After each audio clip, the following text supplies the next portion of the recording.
I do want to reiterate that this is only a challenge because Hamas continues to embed itself inside the civilian population in southern Gaza, in Khan Yunis, in the very places where we are trying to get humanitarian assistance into civilians.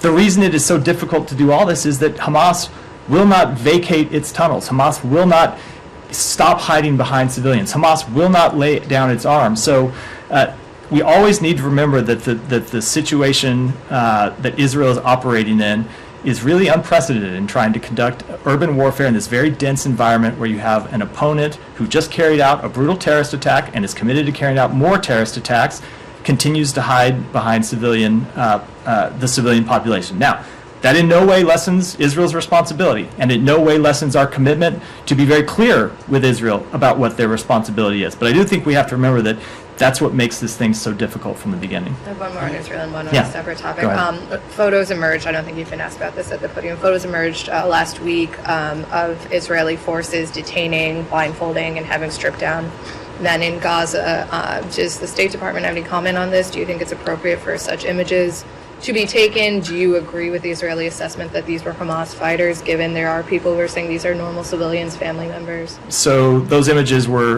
we found those images deeply disturbing, and we are seeking more information, both about the nature of the images and, of course, why they're public in the first place. Have you gotten any responses from the We are Israeli seeking more government? information. I don't have a response at this point. And can I ask on a separate topic? Yeah.